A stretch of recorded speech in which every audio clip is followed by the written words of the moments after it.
So today I concluded my day 1 of the master class in the foundation course in chocolate making.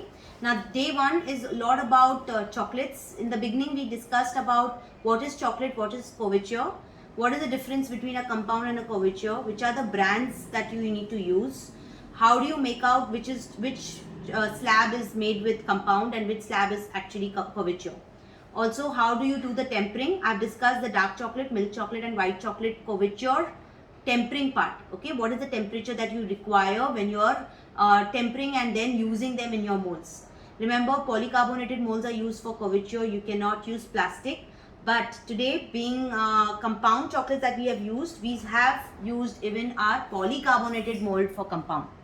But the same compound chocolate cannot be, the same couverture chocolate cannot go in the plastic molds.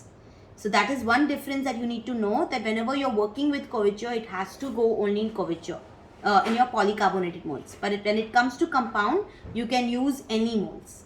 Okay. Now let me go through the entire spread, what all we have covered today. So first we have also given the ratio of the dark and the milk, how much you need to take so that you make it a semi-sweet chocolate. Then we did first thing, let's go one by one in this. This is a dairy milk. So the first one is a dairy milk, how I shown you that how you get the right shine in your dairy milk. Then we've done a strong mocha. This is only coffee based chocolate in a spiral form. These two are done in a polycarbonated mold where I shown you a shelling. After shelling, we've also put in some fillings. So in one we have put our butterscotch filling. In the other one we have taken a hazelnut and Nutella filling. Okay. This is a biscuit chocolate where I've made it a traffic signal. This is made with Perk. So, you call it as Perk. This is made with a wafer biscuit. And we have actually made it in a traffic signal form, just the presentation.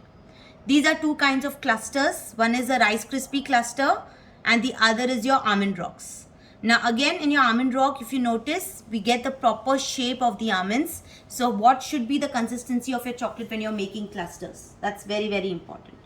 Okay, coming to these ones, we have done which is a double layer. Okay, so the right way of doing a double layer, triple layer. This is a chocolate chip where I've shown you how to get a black and white look. So if you notice, we have done a dual look to this along with my dual chocolate chips.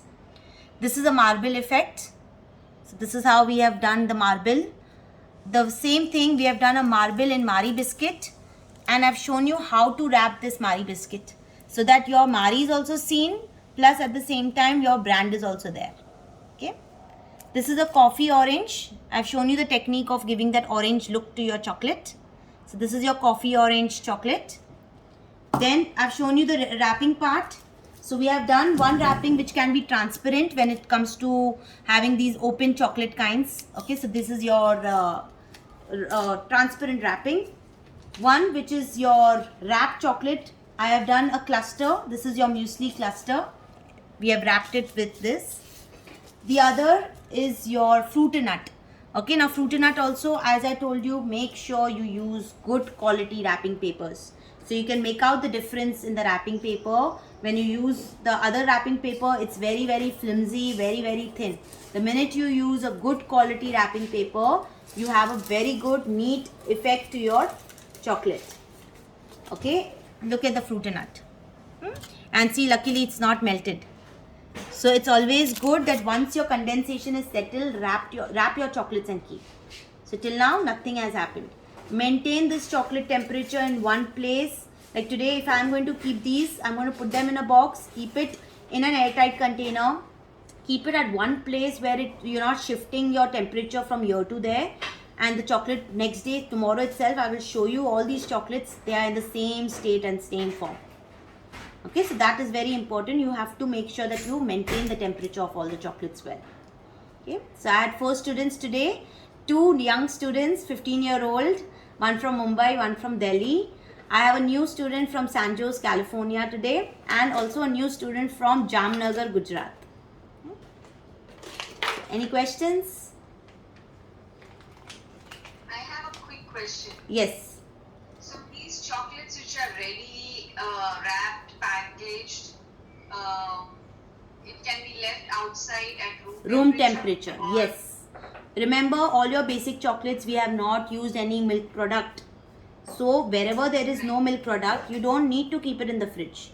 Plus, as I told you, the shelf life of all these chocolates are 15 days outside at room temperature. Means shelf life in the sense, even after 15 days you can still eat it, but maybe you'll find it a little freshness is gone. You know, that thing of nice and fresh chocolates won't be there. But till 15 days, if you maintain it and properly pack it and keep it, you will be feeling still fresh even on the 15th day when you eat these chocolates. Okay. So it doesn't need to be refrigerated. No. I usually refrigerate my. You changing the temperature again. You don't need to. Once the chocolates are made, why do you want to keep back again in the fridge? The made chocolates have to be kept outside. My fear was for the fat blooms. Yeah, that's because of the curvature, which also I cleared your doubt. Okay. So I'll see you all tomorrow at 3:30. Tomorrow again we will be starting at 3:30 because of the time zone. Since you have your time zone thing, so we will start the class tomorrow again at 3:30. Okay. Any doubts? Please do ask me anytime. Even while making, after the class gets over, you can ask me this question anytime while you are making. Okay. So I'll see you all tomorrow. Thank you so much. It was really wonderful. It was good learning. Thank you. Thank you so much. Thank you. Welcome. Welcome, dear. See you tomorrow. Okay. Yeah. Bye.